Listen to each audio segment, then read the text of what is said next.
both the lecture series, the new building, with an acknowledgement of the tragedy which has befallen all of humanity.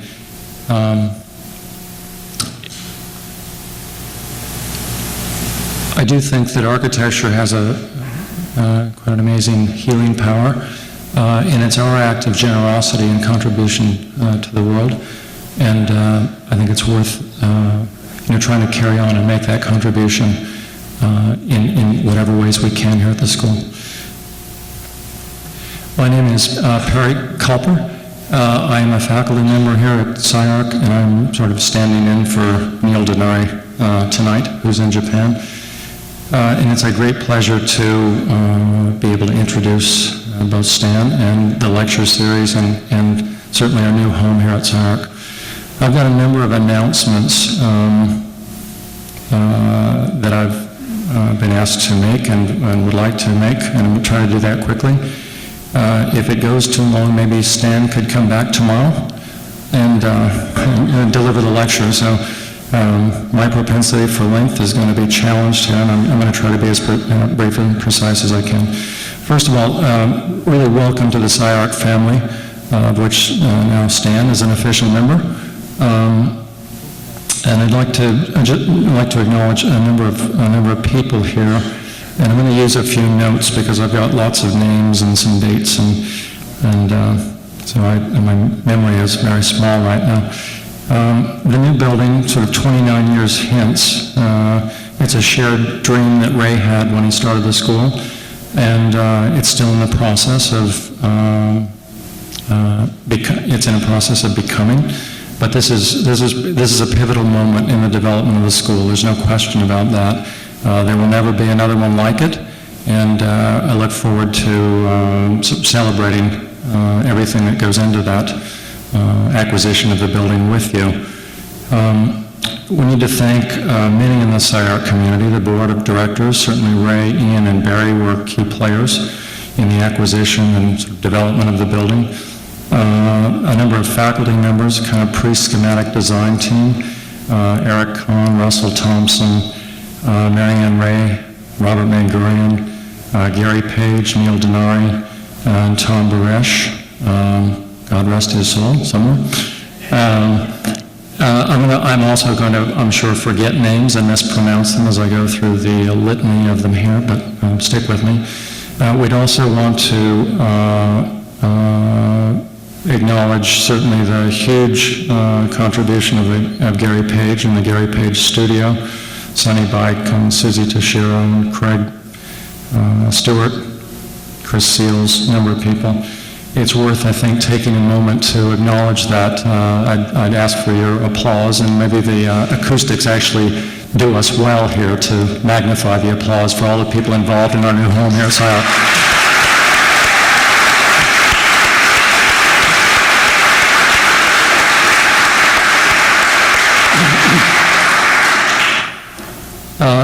Related to that is the What's Shaken show over at the Geffen. Again, a number of people at school were involved. Gary was working with current students and alumni. And again, there are a number of names, probably too lengthy to list here. And Stan will come back tomorrow, or need to come back tomorrow. But we'd like to acknowledge that show and encourage everyone to go to Frank Gary's Geffen Contemporary, or the Temporary Contemporary, over at First and Alameda, and support that show. Excuse me. I've also been asked to announce the annual alumni event, which occurs this Saturday night at 6:30 to 11. As I understand it, somewhere out here in front of the building. There are apparently discounted tickets available. What discount means, I don't know.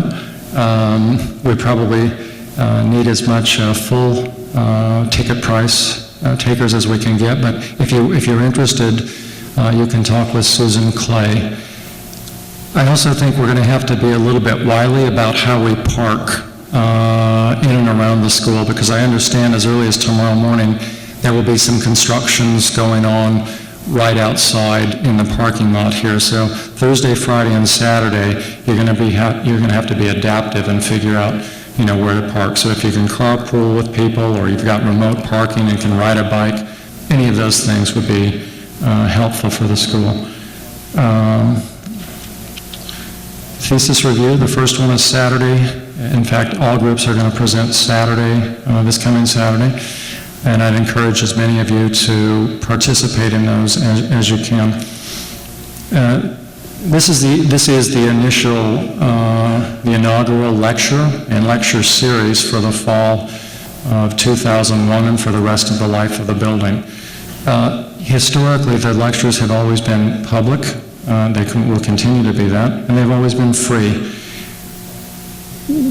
As a result of occupying this building and everything that comes with it, we're asking for any form of donation that one can make.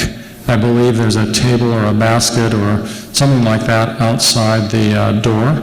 So if you feel so compelled to donate to the cause, that would be great. If you don't, we pass the basket next week. Any support there would be appreciated. This year's lecture series is called Transformations, and it has to do with the power of architecture, landscape, architecture, and design to transform material, space, and time. Now, those are general characterizations, which I'm sure each speaker will put a specific twist or spin on. That's the general kind of gestalt of the lecture series itself.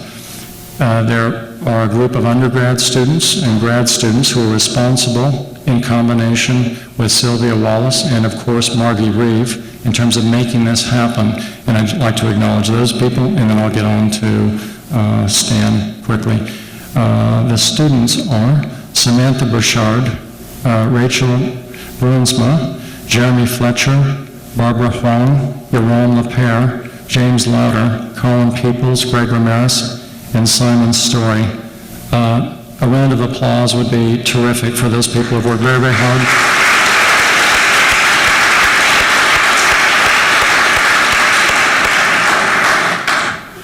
And then an announcement with respect to next week's lecture. Jay Mays of the Ford Motor Company sends his deep regrets. He will not be here, but Jerry McGovern, who's the lead designer for the Lincoln, we're talking cars now, team will lecture in his place next Wednesday at 7:30. So while Jay Mays will not be here, Jerry McGovern will. Now on to Stan Fung.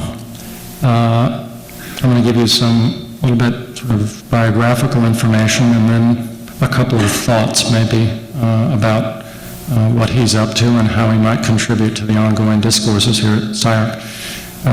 Stan was born in Hong Kong and studied at the University of New South Wales and the University of Sydney, started teaching at the University of New South Wales in 1989. He's going to correct anything I get wrong here. He moved to the University of Adelaide as a lecturer of history and theory of architecture in July of '89. In fact, he's just in meeting him for the first time, although I've read his work, told me that he's trained as an architect, but somehow, and maybe in a similar way to myself and other people here at SCI-Arc, we have slid into kinds of interests of landscape as a result maybe of our architectural interests and training. He was, the reason, the first way in which I came to know of him was his visiting lectureship at the University of Pennsylvania in 1997, 1998, in both the PhD program in architecture and the master's program in landscape architecture. And we share friends Jim Corner and David Leatherbarrow, who headed those programs at the time. The first essay that I read by Stan was In Recovering Landscape, a book which I recommend to everyone that Jim Corner edited and includes one of Stan's works. His research, he's an expert in Chinese gardens and the history of gardens and the architectural history of Australia. his work on Australian architecture deals with 20th century issues, and one of the recent papers looked at subjects of racism, recent papers, maybe one paper, he'll tell us about that, racism, modernism, architectural journals, and professionalism in Australian architecture. He's numerous lectures. He writes per very specific calls, often, topics, seminars, symposia, conferences, etc. A quote by J.B. Jackson: "A landscape is a space deliberately created to speed up or slow down the process of nature. As Eliade expresses it, it represents man taking upon himself the role of time." Now, let me just characterize very, very quickly some things that I've thought about with respect to Stan's work. He's interested certainly in the emerging relationships between architecture and landscape. Landscape is both, I think, for him, compelling and confounding, as it is for me. And shared interest he shares many interests, and so selfishly I'm happy to introduce him with me in relation to education, representation, landscape, architecture, etc. I would characterize him in terms of what I've read as smart and well-studied. I don't know probably anyone who's able to speak about Chinese gardens in the ways that he can.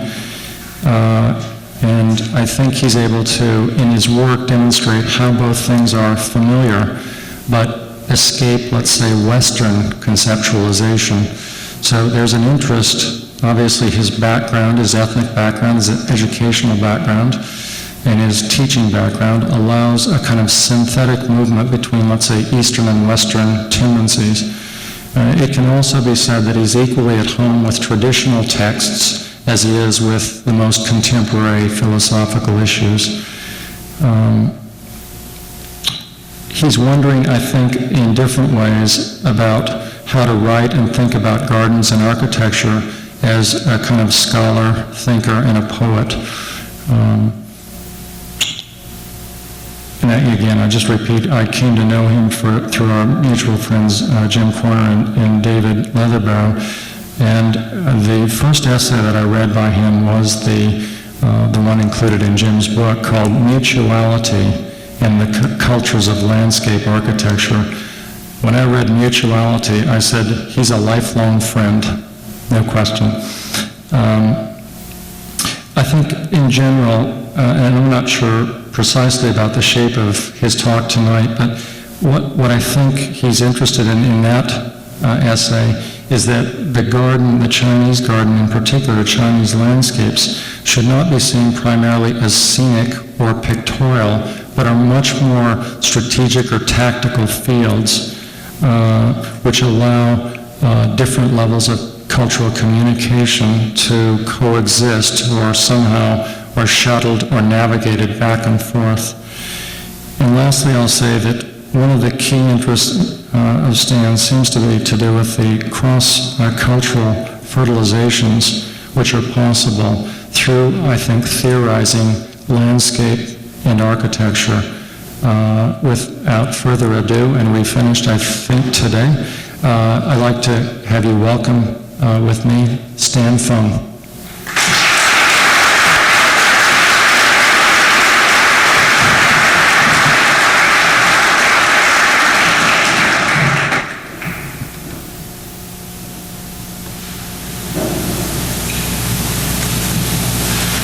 Ladies and gentlemen, it's a pleasure for me to be here today. Is the mic working okay now? Yes? Yes, closer. Is it all right? Yes? Very good. It's a great pleasure to be here today.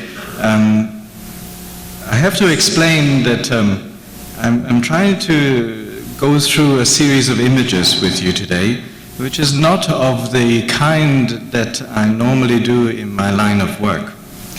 In the normal kinds of writings that I have been asked to do, I have been usually concentrated on texts that are usually 300 or more years old.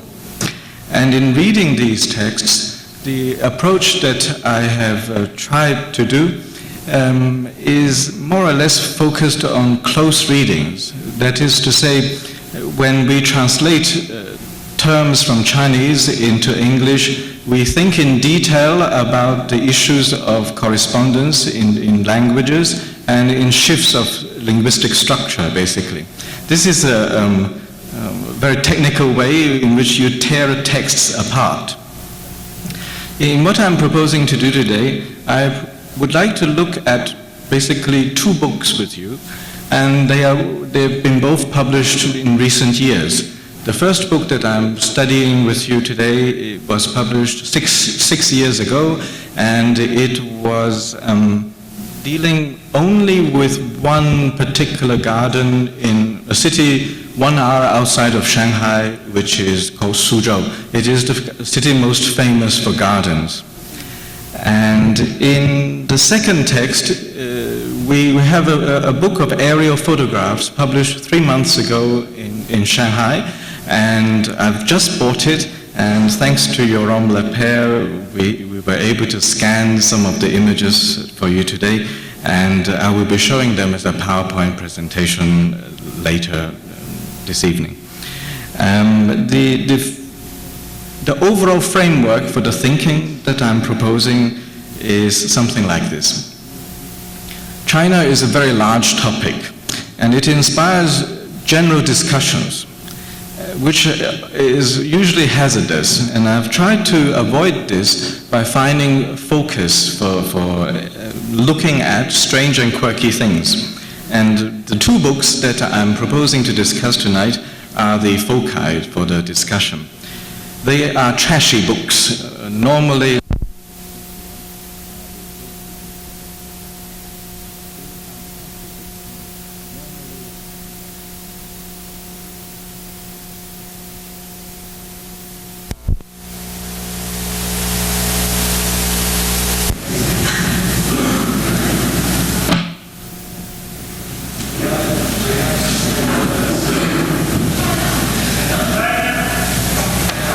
Hello? Very good. Thank you very much. They're trashy books. That is to say, they are books of photographs mainly with very little amount of texts. They are sold usually in tourist spots or in general bookstores. They are not the sort of text that one gives to it a serious academic attention. So what I'm proposing to do today is unorthodox from the point of view of scholarship on Chinese gardens and Chinese landscape. My interest in these two touristy books is not only because they give us lots of photographs to deal with, and certainly aerial photographs are not easy for people like me to obtain, but I'm interested in them because they seem to be entirely untheoretical, and they inspire the sort of casual browsing through that one usually gives to popular magazines. And in what I'm proposing to do tonight, I wanted to show to what extent these touristy books would reward serious, close attention. So I'm trying to perform for you a close reading on touristy books that are not usually taken seriously. The discussion of Chinese developments in rapid urban development is usually greeted passionately. And we hear very often, whenever this topic is raised, that people are disappointed with it. In recent years in China, there has been a website called ABBS, and it is largely a Chinese website with 19,000 registered members. And these people get online, and they spend a fair amount of time moaning about the conditions of their work and the outcomes proposed by their colleagues. In what I'm proposing to do tonight, I'm not trying to engage with things as a passionate reader. I'm not trying to defend what these people are doing. I'm not trying to say I love it or I hate it. And if I see something nice, I'm not going to say, gee, it is nice. And if it is awful, I'm not going to say, gee, it is awful.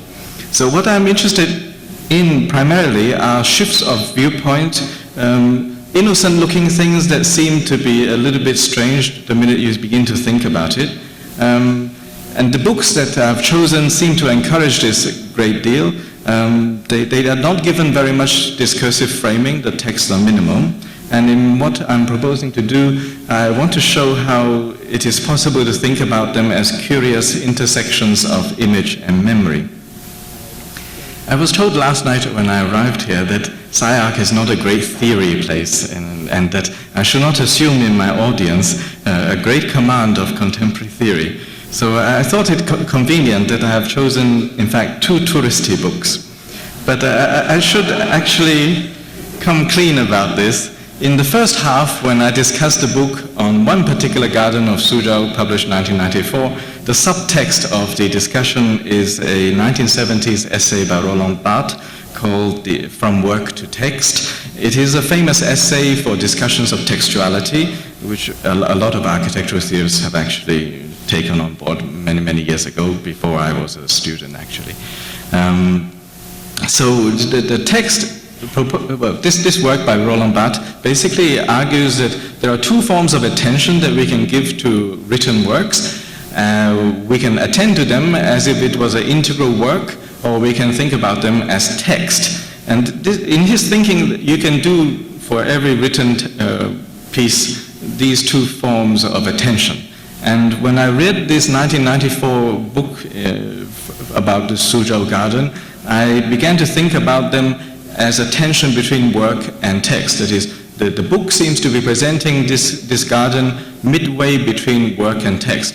In Roland Barthes' terms, a work has fixed boundaries, meanings, and it can be basically deciphered. Textuality, in Roland Barthes' terms, has a proliferation of meanings.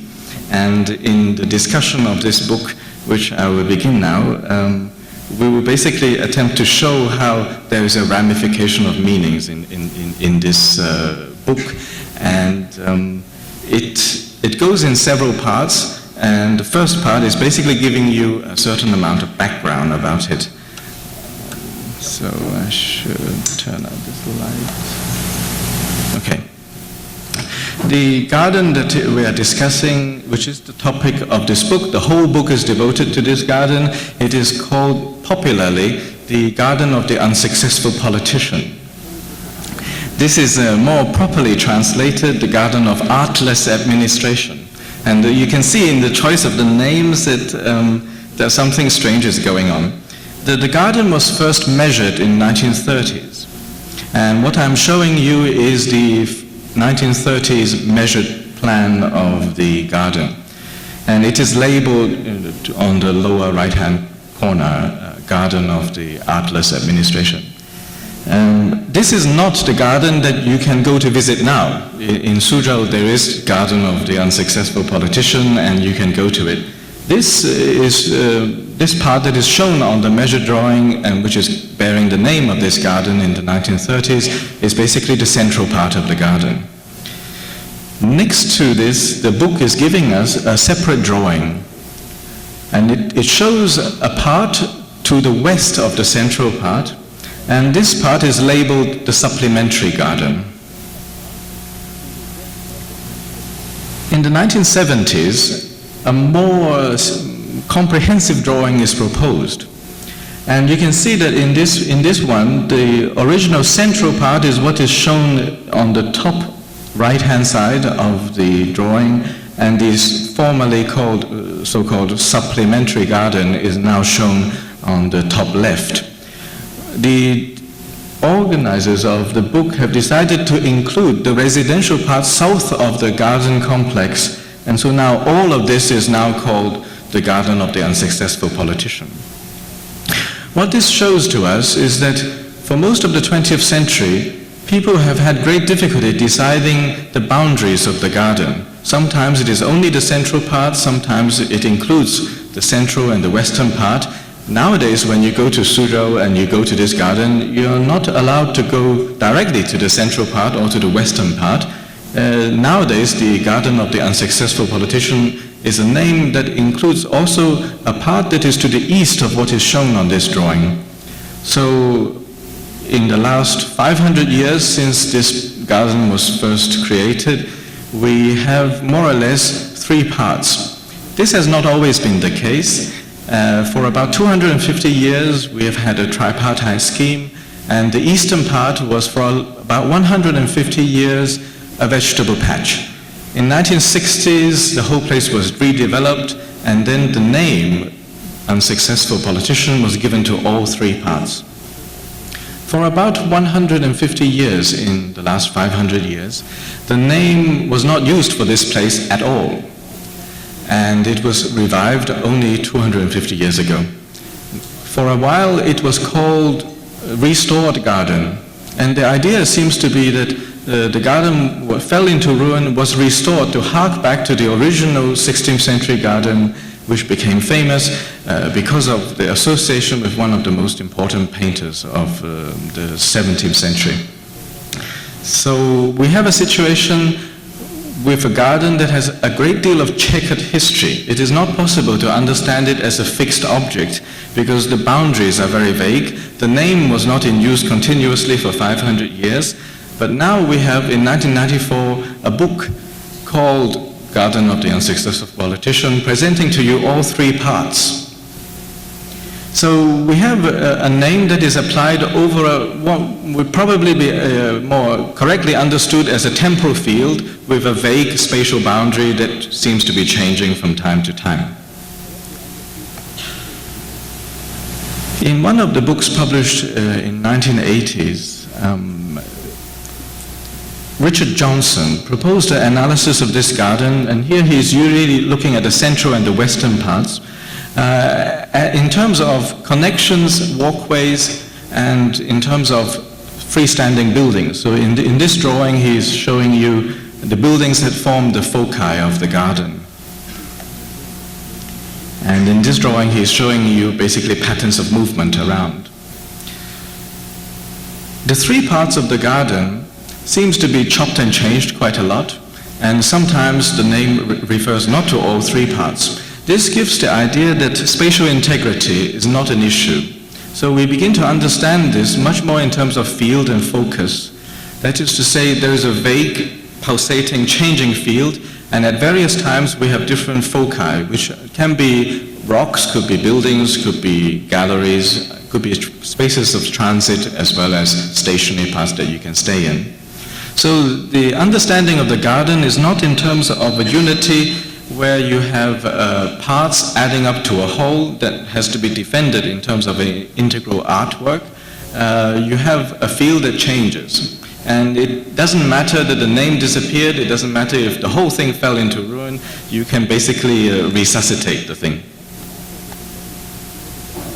Nowadays, we are not allowed to enter the central part directly. Some 15 years ago, I was granted access to the lane that leads to the direct central part. So this is the lane that gives you access. So one of the corollaries of not understanding this kind of landscape in terms of part and whole understandings of composition is that you can enter in it, you can enter to it, you can enter the field from willy-nilly more than one part. It doesn't seem to be a violation of composition or sequence. So eventually you approach what was then a disused entry to the middle part. The garden was listed as World Heritage in 1990 or 96, in the 1990s, in recent years. This shows you an engraving based on the Ming Dynasty 16th century painted album by a very famous painter, which probably made the garden memorable for everybody. And what the Chinese did in the 1990s is to transfer the album paintings onto a series of stone engravings and to set the stones in the garden.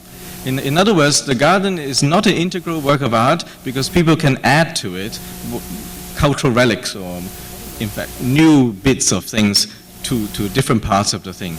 And this is not considered a violation of anything. And so you can imagine this landscape as changing things that unfold over time. In the 1994 book, we see a nighttime photograph of one part of this garden. This is an unusual image because for most of the renovated history of the garden, we don't have access at night. Nowadays, people in summer are allowed to go there for concerts. So we are shown a nighttime image, and this is clearly tied to the presentation of the garden as a tourist site.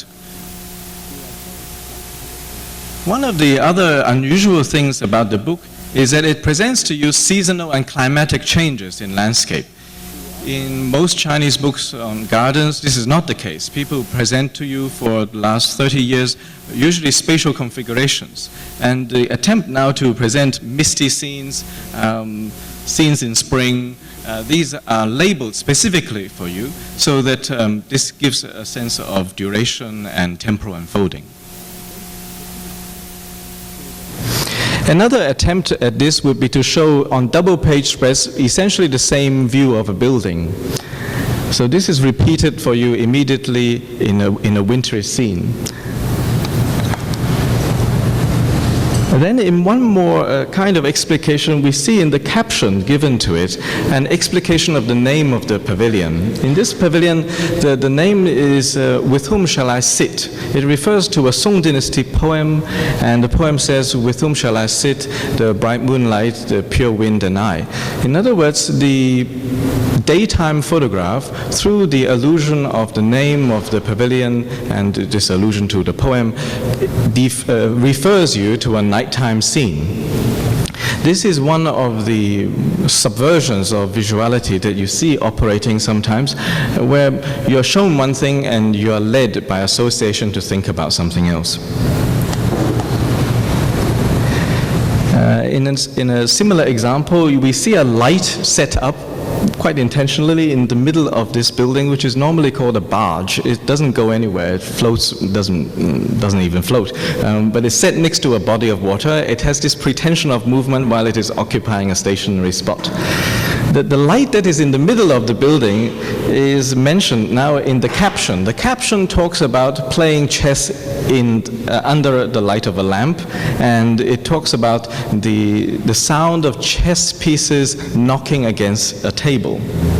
In other words, the caption is asking you to imagine an activity that is not shown visually, and it is asking you to associate it with sounds. There is a precedent for this kind of captioning, which we do not see in Western books on landscape architecture at all. And so we can begin to think about Chinese use of photography as appropriation of a Western technique of imaging, but doing it in such a way that sabotages the realist assumptions of photography. In 1956, the first album of black and white photographs on Suzhou gardens, we find a similar juxtaposition of text and image. For every black and white image, we find two series of captions. The top series of captions give you the location of the garden, the name of the garden, and the view, and the bottom, what is given is a quotation of a Song dynasty song lyrics. Song dynasty song lyrics are composed by men for women to sing back to them. There is a gender angle at this. But what you can imagine is that you are confronted with a spatial scene, you remember something, a song lyric actually, that there is a particularly gendered voice involved, and this kind of lyric has a certain lilting tone. It is not a very formal set of poetry, and the caption is saying something like this. On a long summer day, well actually it says only on a long day, and you're supposed to get that it is summer, I rose in search of the shadow of flowers along the winding gallery, something like that. So in the photographs, you're not shown any flowers. You are shown a winding gallery. And the caption is indicating an activity that is not shown. Second example, this is also a scene from the Unsuccessful Politician. It is right in the middle part, the central part of the garden after you get through the entrance that I was just showing you. Usually this is analyzed as a spatial layering. That is, the bridge that is in the middle sets up a series of layered spaces. The caption, however, is talking about walking on the banks of a brook.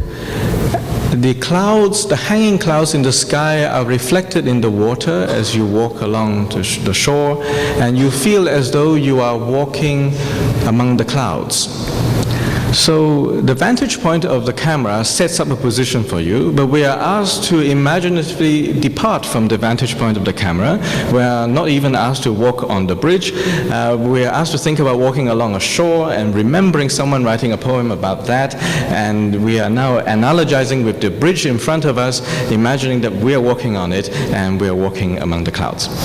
This idea of scenery, therefore, is not entirely pictorial or visual. It is a correspondence of a remembered line that you juxtapose with a scene that is immediate. This is the closest example of a culturalized appreciation of Chinese landscape that we have in 20th century books on landscapes in China.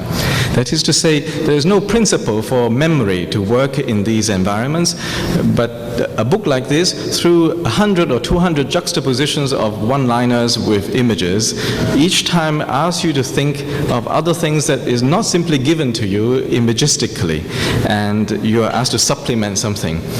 When I bought this book about 12 years ago, I put it on a bookshelf and I didn't look at it for about 8-9 years. And I thought it was just a book of black and white photographs. And it took me about 8-9 years to realize that there is a text-image juxtaposition that is being enacted 200 times. So by enacting it 200 times without spelling out a formula for how memory and image operate together, you are meant to get the hang of juxtapositions without someone teaching you a formula. In other words, it is an embodied practice that depends on your acculturization over a larger body of works.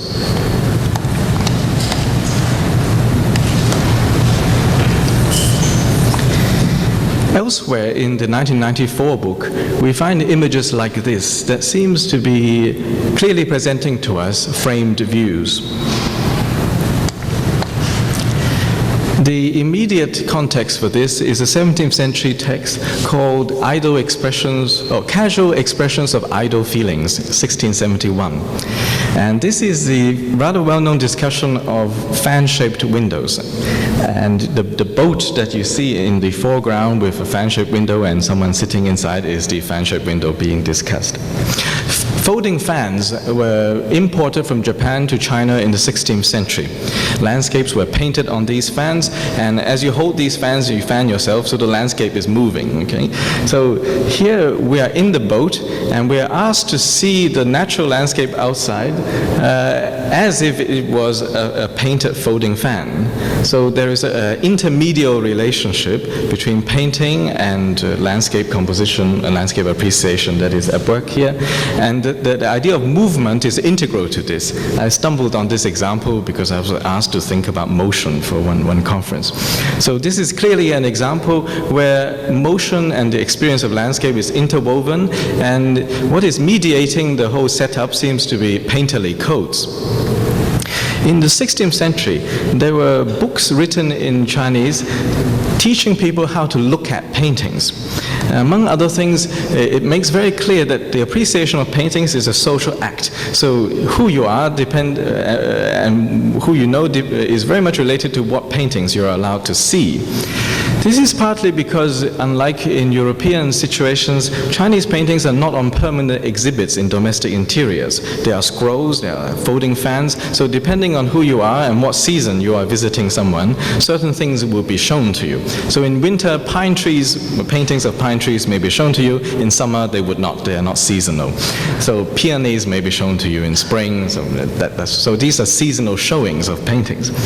So when people show you the paintings, there's a rule that says in one of these books that you must not comment on whether the painting looks realistic or not. Apparently, this is an extremely uncouth way to comment on paintings. So you can see that in the fan-shaped windows that is asking people to look at the landscape outside as if it was a painting of it, short circuits this whole business. You would never comment on a view like this saying that it looks just like a real landscape, because you know very well that you're looking at the real landscape outside. But nevertheless, you have this equivocation between the painted one and the one that is being framed outside. So the presentation of this kind of framed view in the 1994 book has a certain lineage. That is to say, we are asked to look at natural things as if it was involving a painterly code. And we find this seepage, therefore, between photography, Chinese painting, Chinese framed views, referring to one another, much in the same way that the text-image juxtapositions, talking about chess pieces striking against a table, that sort of thing, referring you from one scene to another, that is, from a scene immediate in front of you to imagined scenes in your head.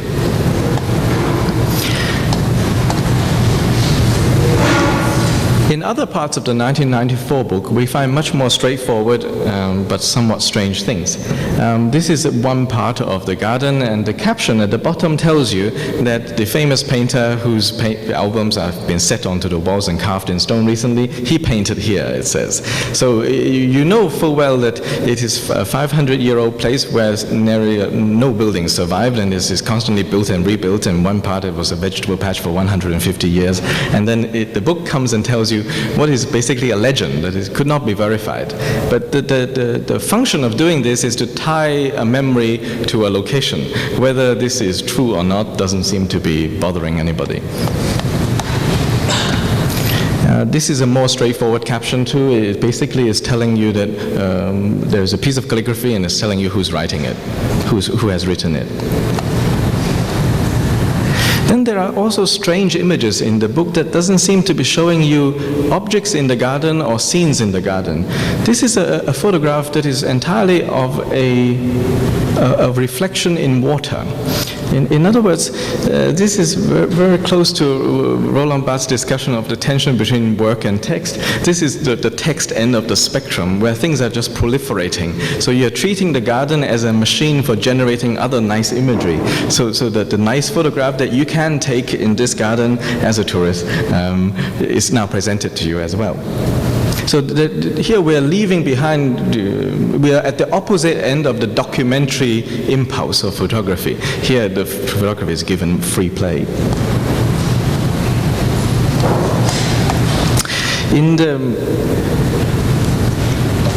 Before I move on to the second part of the discussion, I want to spell out for you a few general considerations. First, the garden is presented to us as a series of disconnected images. There's no attempt to present to you an overall impression. So I began to think about this entirely as disparate aggregation. There's no attempt to defend the unity of parts making up a whole. There's all sorts of efforts to give you disparate aggregations. And we are not just aggregating different parts of gardens that don't seem to be adding up or seem to be chopped and changed over 500 years. We are disparately aggregating painterly codes with garden framing codes, with historical narration that seems to be factual, with photographic things that seems to be about nice imagery, free play. There is a serial movement of shifts involved. We are shown a daytime thing and eventually referred via the name and a poem that it alludes to a nighttime scene that is not here, not immediate in front of us.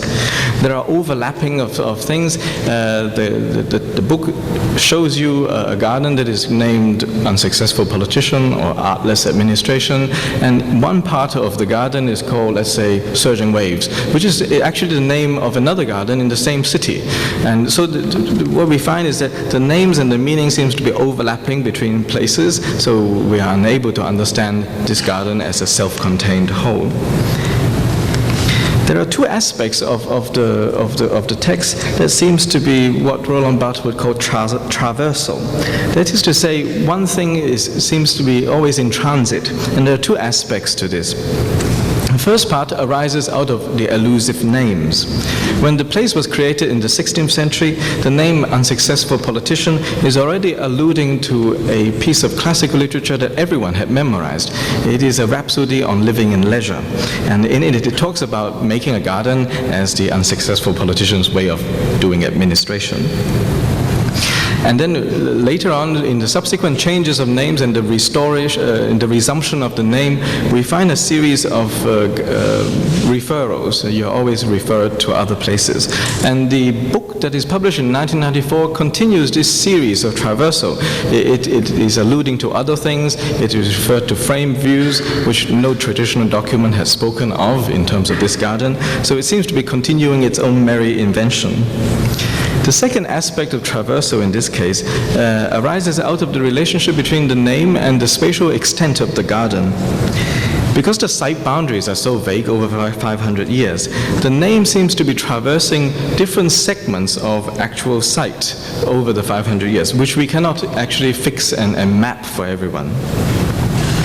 In other words, these are aspects of the fluidity of the garden that can't be pinned down through more and more documentational efforts. There is a text that someone has dug up when they prepared a whole series of documents related to this garden from the Qing dynasty, that is around the 17th century. A writer by the name of Qian Yong was quite explicit about this. We're dealing with a garden that seems to be chopped and changed, and the name seems to be, falling into disuse for over 100 years and then revived. And this man says, if the name of the person is remembered, even if the garden is no longer existing, it can be restored. If the person's name is not remembered, even though the garden is existing, it will soon fall into ruin. In other words, in a regime where ephemerality and process is the primary frame of reference, memory is the only thing that will sustain the whole business. And even if you have none of the physical artifacts, your mind can work to resuscitate the thing. And as long as these mental associations are kept alive, you can rebuild the whole thing from scratch.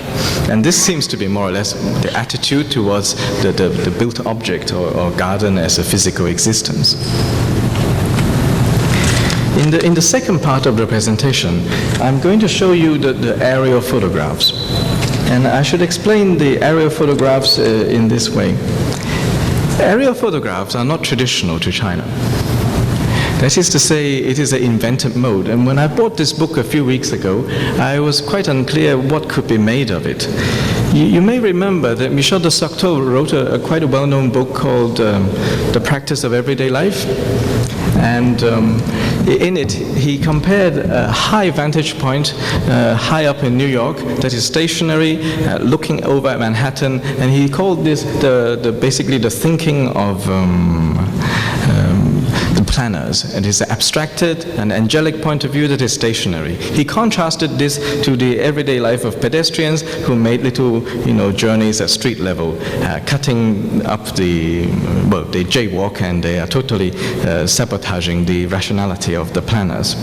The aerial photographs that we are showing you seem to be neither the stationary point up in the sky nor the moving, roving pedestrian on the street. The aeroplane is moving and photographs are being taken. And we are offered a whole series of what seems to be passing shots. That is to say, the camera is framing objects that don't seem to be centered. Our eyes are taken constantly out of the frame of the photographs.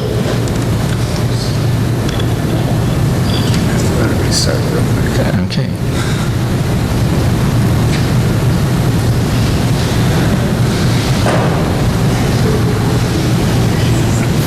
So when I first started looking at the aerial photographs, I was struck by one thing most evidently. We have just seen how in the 1994 book, one garden is presented to you in terms of present possibilities of experience. Yes?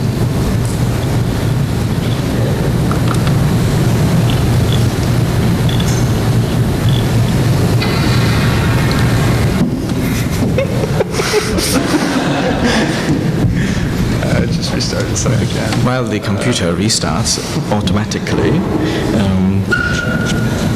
it seems I have a good moment to present to you something that would tie up the first book with the second book. And this comes out of a new series of essays published by Elizabeth Gross, who, as you may know, worked for many, many years in Australia, and in fact in Sydney at first. And she has recently published a book called Architecture from the Outside. It is the sort of book that people like Jim Corner would read, I imagine, because it seems to be big on Bergson and Deleuze. And I found in it one part that seems to be exactly touching upon what the 1994 book is, dealing with. It says, the past and the present are not two modalities of the present. A past The past, a receded or former present, a present that has moved out of the limelight. Rather, the past and the present fundamentally coexist. They function in simultaneity. Bergson suggests that the whole of the past is contained in contractive form in each moment of the present. The past is the virtuality that the present, the actual, carries along with it. So the garden that is presented to us in the 1994 book is taking pictures of the garden that you can visit now, and in the captions that is appended to the photography, sometimes we're asked to imagine sounds of activities like chess playing, sometimes we're asked to look at a framed view and liken it to remembered bits of experiences in museums with paintings, and so we're constantly asked to exercise a memory. The book that is published in 1994 is not simply telling us what we could see if we go to the garden, what kind of memories we could exercise if we were there. The book immediately and directly exercises its readers in these moves. When you read the captions and you look at the photographs, you are already doing these activities of calling up the memories, reading the text next to the images. All of these things are not deferred for the eventual experience of the garden. That is, the book is exercising the same cultural mechanism that the garden is supposed to exercise. So you can begin to think about the book more or less like gymnastic equipment. It is not an interpretation of the garden, it is an enactment of the garden. That is, the book exercises the same cultural functions in terms of memory, in terms of cultural acculturation that the garden is supposed to exercise. In this sense, the past and the present coexist, one in the other. The book is presenting to you that the garden is only activated if you do follow the idea that the past and the present coexist. That is to say, it is not asking you to come to this garden and imagine that it is a 16th century garden, which is what the Florence Charter that governs the conservation of gardens worldwide would like you to think. The Florence Charter is asking us to restore gardens to a designated period of significance. That is, you return a landscape process to a fixed point in time. The Chinese book of 1994 is basically anti-Florence Charter, even though the garden is World Heritage listed. The Chinese book is basically saying it is a present garden, we have memories, you can exercise them. And by presenting to you the innocent-looking captions, which usually defy any systematic explanation, it is an ad hoc way to jog your memory about things. When I read a Chinese book that is a touristy book from 1994 next to rather sophisticated work from Elizabeth Gross carrying the imprint of MIT Press and, favored by people like Jim Corner, what I'm trying to show is not that Chinese writers and Chinese touristy book publishers already are au fait with Bergson and Deleuze and people like that. What I'm trying to show is that it is much more fruitful to read the Chinese works next to this kind of Western theory than it is, let's say, 30 years ago to read Chinese gardens next to Ian McHarg or next to Gropius or any of the modernists. That is to say, although the Chinese were desperately trying to modernize and they imported functionalism and the idea of measuring gardens as spatial objects, they produced lots of measure drawings of everything, we have now moved on to a stage where the possibilities of a cross-cultural shuttling seems much more interesting and fruitful. The PowerPoint is still coming up. In this sequence of images, in both books, not only is past and present kind of shown in a kind of like mishmash together. So the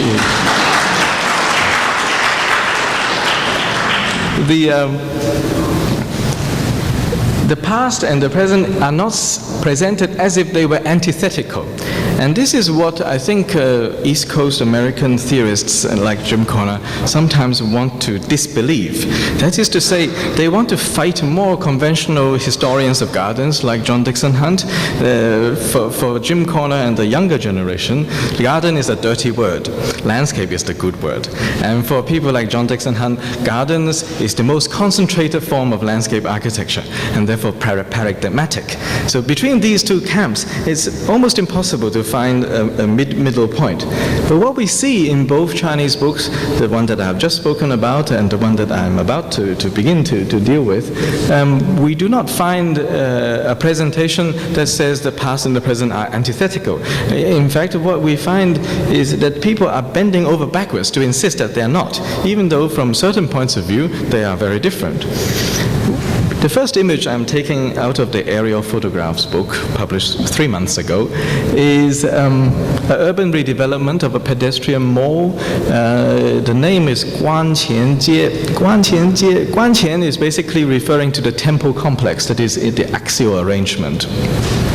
It's a Taoist temple, very, very famous. The street in front of the temple entrance, it was traditionally a marketplace, like a big, busy part of town.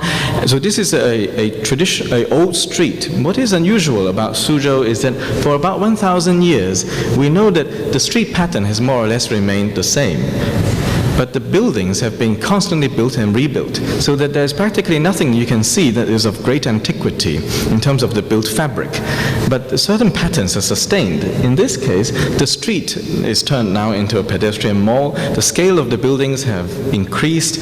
Now you see 2-3-story buildings. Beforehand they were lower, and the street has been widened.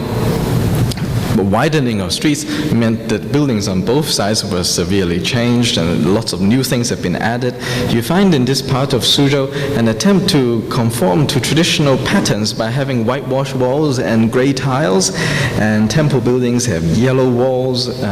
So there's an attempt to operate with a palette that they think is sympathetic to the traditional fabric.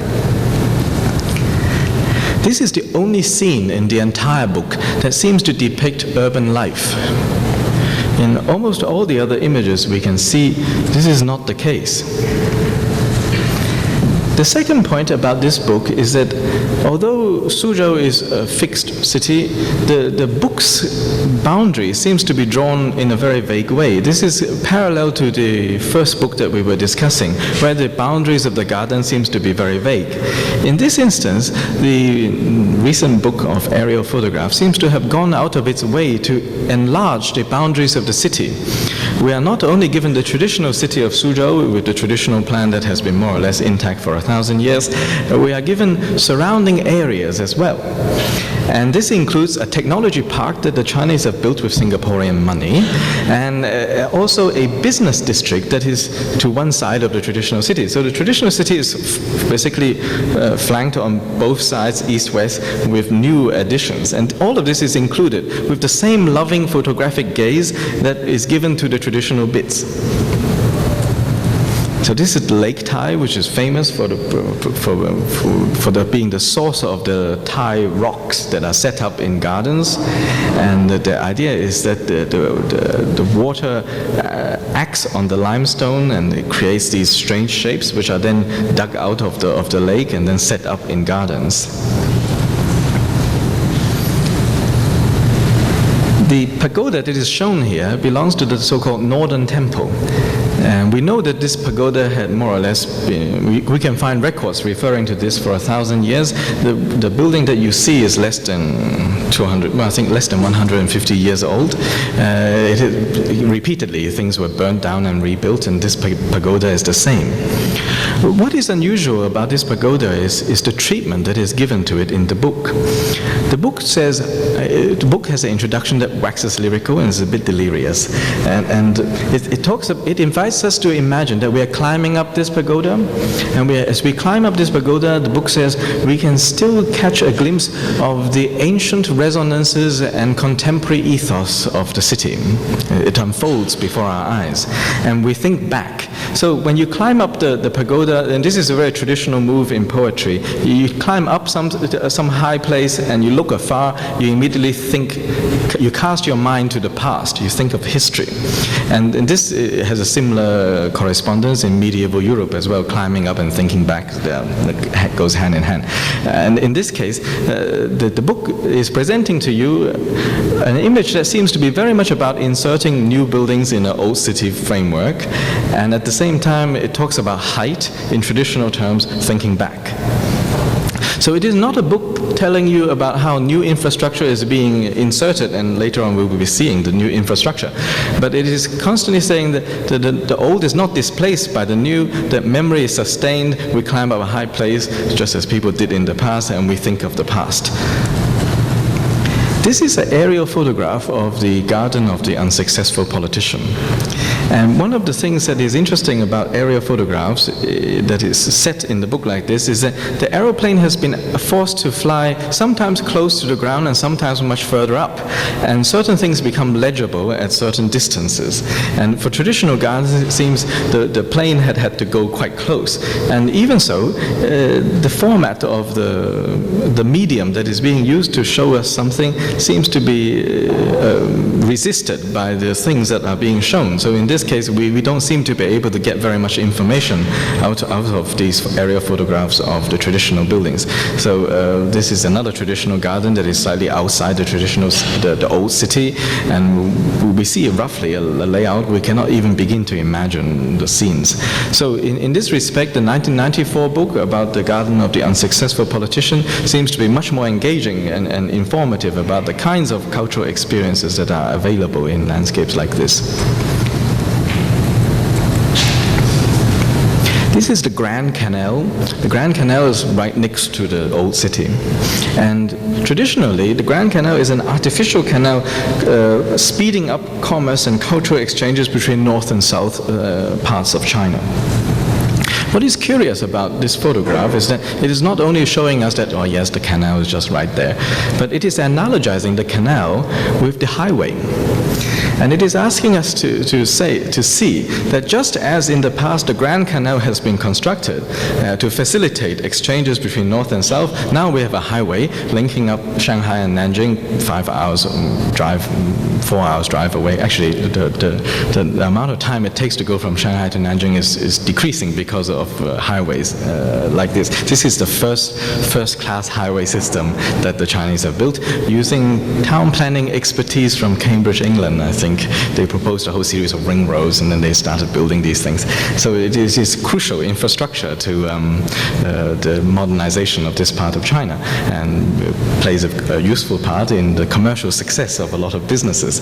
But what strikes me as interesting is that the book not only documents the thing and casts the same loving eye over everything, so it is inviting us to actually admire this juxtaposition between the village next to the highway and the highway that obviously is a totally different scale. But it wants you to understand these developments in terms of a historical analogy. So you are supposed to feel less alienated by the highway system out of this sense of analogy. Elsewhere in the book, we are presented with parallel images of cityscape with a river in the middle and cityscape with a big road in the middle. And this of course, is in traditional Louis Mumford terms, the two kinds of cities: old cities built around rivers, Rome, Paris, all of that, and new cities built around roads. And the book is asking you to accept both without like making a fuss about differentiations, basically. It shows you the widening of the important arterial road. It is a traditional street that has now been dramatically widened. The Chinese filled up most of the canals of the old city and now retain some kind of vestige of it that is not at all working in terms of a canal. But it now praises this kind of highway construction as something really useful.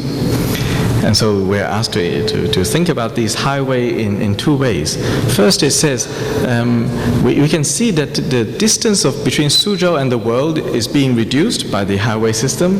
And secondly, as the highway system is extended the pace of modernization is furthered, and we're going in the right direction, basically. But the image that is presenting to us of the highway system is what I would call a multiple coded thing. That is, we seem to have some things that seems to be coming out of 1920s sort of nice landscape design with patterns, a slightly Beaux-Artish thing. Then we have something that seems to be like a natural working canal riverscape with boats, and then we have something like a farmland settlement, and then we have highway system. And these are all layered together, basically juxtaposed, crashed together. And it is not about presenting the kind of highway imagery that is purely pristine, pure highway construction. It gives us images where these things are layered. In other words, in Rem Koolhaas's discussion of the generic city, cities that are rapidly developed, like this part of China, is supposed to hold up for us the idea of the generic. And yet, from this book that is published only 3 months ago, the Chinese are clearly not presenting themselves as making generic cities. They make highways, and they analogize themselves with the Grand Canal that is a long, long time ago, and they present scenes of highways that are more or less palimpsestic, involving more than one landscape code. In the next sequence of images, I'm basically proposing to talk about how new and old are related to each other. There is a disjunction between what Bernard Lassus calls visual and tactile scales. So we have here an image of what I would call the tactile scale end of things, and inside space and outside space are intimately related.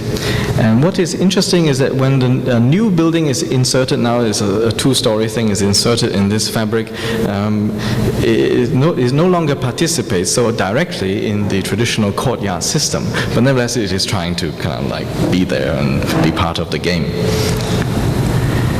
In the newer parts, which the book also gives us, the inside-outside relationship is attenuated, rendered quite extreme, and the outside space is now what you call public space, and it is much less actively used. So when you have a juxtaposition of things like this, then and you think about Bernard Lassus's visual and tactile scales, then this has clearly veered very dramatically towards a visual apprehension of the environment, and the notions of tactility seems to be evacuated out of it. This is one of the two images in the whole book where CAD images of architecture seems to veer very closely to photographs of the actual built project. And this is the closest that the whole book gets to the regime of the simulacrum that Baudrillard talks about. In another part of the book is structured in a totally bewildering way. It is set up into different chapters, except that on the first page of each chapter, we see essentially the same layout without any distinctive headings. So that you have this uncanny feeling that as you flip through the pages, you are always at the same chapter, and you're not given any sense of progression at all. And then the images within each chapter don't seem to be revolving around a strict thematic. So in other words, things are, you're constantly subverted into piecing the city together. You are subverted, the book doesn't want you to make things add up. The book wants things just to be disparate. Every now and then, the double page spreads that seem really to work together really stands out. So in one case, this is labeled one scene of the residential quarters, and you can see that things are already changing. It's not purely traditional buildings, and then it juxtaposes this to like number 2, and the scale has changed, and the density is being fiddled with. The visual field expanded dramatically. We now get a horizon line, and the book is constantly asking us to move between pairs, but it doesn't build up into anything more like a systematic description of the city as an object. So in another part of the book, you see the density of the city is being fiddled with by new constructions. When I showed this book after a dinner party at Penn last week, people started immediately responding to the photographs by saying, this looks like Germany, that looks like Holland, and they were immediately calling up memory banks. I was quite happy about this, actually, because I think books like this are actually meant to stimulate people's individual visual recall. That is, you are bringing things to it. So in this same way that when people see black and white photographs in the 1950s and they append to it a Song Dynasty song lyric, that is, they are bringing their own acculturization to it, these kinds of photographs are also meant to elicit from us our own recollections. This is the last sequence of images that I will show. And this opens up to the conclusion where I will talk a little bit about the difficulties of thinking about China again. The book gives us these images of new constructions in the area of Suzhou. This is the sort of thing you would find in Shanghai as well. And what I find curious about this is the kind of piecemeal lumping together of things, the complete attenuation of the inside-outside closed relationship that we see in the traditional courtyard housing, and now the flip side is that everything seems to be kind of like either totally exposed external, not very much inhabited, and then totally enclosed interiors. And then the imagery that is given to us is something that is faux European housing. That is to say, for most of the Chinese involved in this business, people haven't traveled extensively in Western countries. And so these imageries are entirely transmitted by image. And this is very much related to American discussions in the last decade about architecture and media. And in these instances, I immediately think about architecture as media. The Chinese would think nothing of building these tiled roofs using concrete structure. And they would put a roof like that over a 15-story apartment building as well. In other words, the tectonic relationship between form and the substance of the making is completely disjunct, and now the Chinese would use materials to sustain what is in fact an external appearance. A lot of architectural work is now understood as purely the design of the external appearance. In recent years, the developers have encouraged what is called European-style residential buildings, and this is parallel to with the so-called Chinese-style apartment buildings. And actually, if you study them in plan, they are identical. So the only thing that has changed is in fact the external articulation. In these instances, I think what has been said in America about architecture and media can raise very useful discussions in the Chinese context. The matter of the more or less interesting effort at the traditional Chinese garden that you see on the lower left-hand side of this image is now butted up against these faux European houses. And what this seems to be doing is that it reduces, by turning everything into media, the specificity of all of them, so that you receive them only as media. And then the usual memory chains that are related to allusions and the exercise of working these spaces in a cultured way are dispensed with, so that our relation to all of these environments, these kinds of mediated buildings, is entirely visual. This is outside the traditional city of Suzhou, the office building of the city government. And one of the interesting things about this is that there is an allusion on the top part of the building to what you would normally remember in terms of Italian architecture of the 70s. This is a standalone building, but it is making an allusion to typology, which is normally about an urban context where buildings don't stand alone. That is, you think about things as sets. So what we find in this instance is a similar case where the architectural imagination is now internationalized via architectural imagery, and it is related primarily through that. In another instance, this kind of landscape design is explained to me as a backdrop for photography. That is, the Chinese would not stand in front of traditional, renovated three-story residential buildings and take photographs of themselves. But they would stand in a park like this and take photographs of themselves. So this is appropriating external space as photographic backdrop. So we understand this space, I suppose, also in terms of photographic imagery. But the kinds of associations that I have been trying to demonstrate to you using the 1994 book, where images and memories intertwine, there's a text-image juxtaposition, these are superseded in this newer kind of environment as photographic backdrop. This is the train station of Suzhou, and this is where you would catch your train and go to Shanghai within an hour, and trains leave every 30 minutes. What struck me when I saw this photograph is that the whole thing doesn't seem to be involving what in America one would call landscape architecture. And the reason seems to be that pedestrians are not very much catered for. We cater for the cars and for the parking, and pedestrians are basically fending for themselves. In other words, although in the books that I have been discussing, we discuss gardens and landscape, the profession of landscape architecture does not seem to have materialized in any substantial way in the documentation that the books are presenting to us.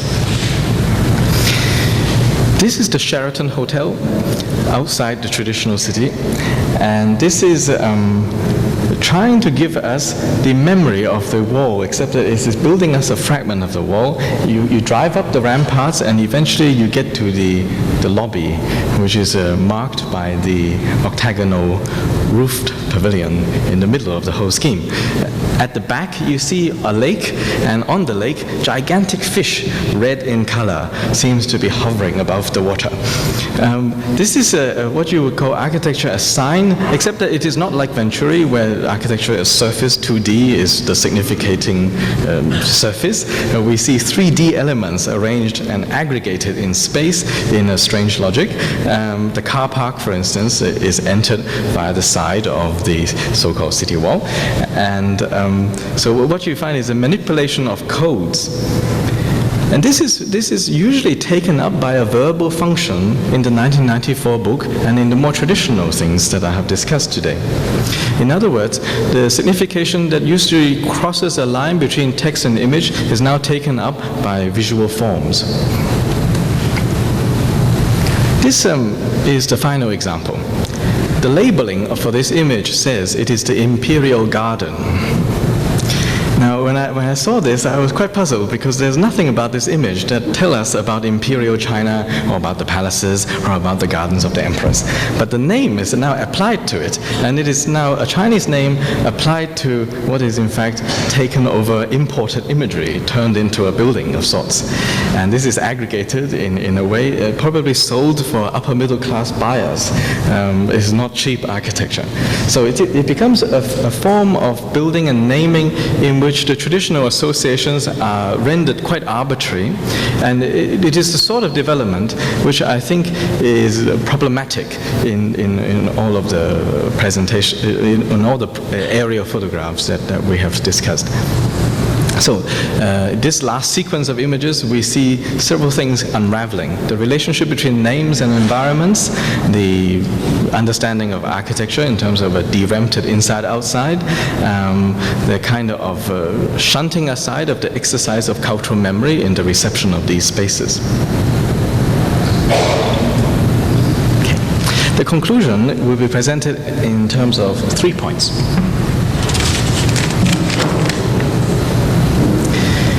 I was saying a moment ago that there is a debate between Jim Corner and John Dixon Hunt about garden versus landscape. I would like to situate the two books that I have discussed tonight in terms of this basically dispute between two camps, the more orthodox historians of gardens on the one hand, and the more newfangled people who want to read Deleuze and Bergson. In terms of the Chinese documents, we find a distinct indifference to the distinction between garden and landscape. In other words, names seems to be completely nominal. Things are called this, things are called that. It is not willy-nilly that things are called this or that, but that the calling of this as that is not by necessity. It is by choice, and the choice is exercised as part of a broader pattern of cultural regularity. The title of my talk tonight had the word propensity, and I thought before I finish I should say something to take care of that. Propensity is understood in the history of Chinese gardens in terms of things not lasting. That is, a field of a setup is understood as a temporary, ephemeral. And in the long term, gardens disappear, landscapes change. In the two books that I have discussed tonight, the traditional saying, vast oceans turning into mulberry fields are used. This is a traditional saying to depict large-scale changes of the environment. So propensity is understood over a large time scale, over dramatic changes. In the second book, the one published 3 months ago, we find presented to us the old Suzhou in a new context with a technology park and the Imperial Garden that doesn't look anything imperial. We find large-scale developments. The book does not present a theoretical or a systematic overview of this. It gives you a series of images where your mind can roam, basically. And the idea of thinking about propensity in these things seems to be entirely disjunct from what people want to do. There's no discussion on what people wanted. There's no discussion on what the government wanted. So in other words, a volitional understanding of design seems to be more or less indifferent to them. The time scale issue is something that is relevant. And this is coming out very clearly in the 1994 book when we discussed the revival of gardens and adding things to gardens. These places are thought of in terms of large time scales, 500, 1,000 years. In other words, a momentary hitch like calling Western image buildings at the Imperial Garden seems to be a temporal glitch. The separation between the visual scale and tactile scale that we see in some of the more problematic aerial views can be rectified within a 20 to 30 year period. I'm very aware that you have invited this year 2 other professors who currently work in China, and they happen to be my friends. So by way of conclusion, I would like to say something about how what I have said may be related to their efforts. Jiang Yonghe, that you have invited next semester, is professor of Beijing University. He represented China in the Venice Biennale just this year. And he's, for young Chinese architects, the teen idol of the whole business. And people like him very much because he studied a lot in America. He taught at Rice and Berkeley, and he's a Laszlo protege who seems to be doing things that Westerners can recognize as architecture, whereas most of Chinese architectural production seems to attract a lot of anathema. But what he's really interested in, according to his recent explication, seems to be about materials. He makes his students make laminate beams in the backyard of the school. He gets people to make mud bricks. He promises a client that he knows how to do it, and when in fact he doesn't. So he faxes everybody around the world that he knows, and they fax him their recipes, and he cooks up a new recipe within a week, and he's very proud of that. In other words, this professor who teaches in probably one of the more prestigious universities in China is devoted to materials, to tactile qualities, to experimental approaches, to experiential things. So he encases bamboos in behind translucent plastic or something like that, and he gets some interesting effects. So maybe because of his American training, he has learned how, through the making of things, he can discover accidental effects that he rather likes. But what this means for the aerial photographs that we have just been discussing and finding rather problematic seems to be that if in the rapid development of China, the disjunction between visual and the tactile is causing a lot of problems, there are educational efforts that will bear fruit in 10, 20 years' time. So once you dilate the time scale in terms of the propensity of things, minor glitches that currently may elicit a lot of disapproval would even out in time.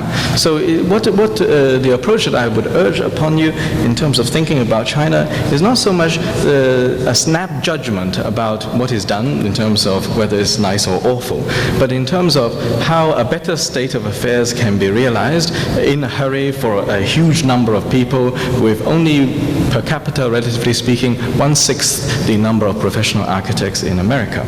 So this 1/6 relative terms, per capita relative terms, 1/6 of these people are going to create within 20 years the number of buildings that is equal to the building stock of the United States today.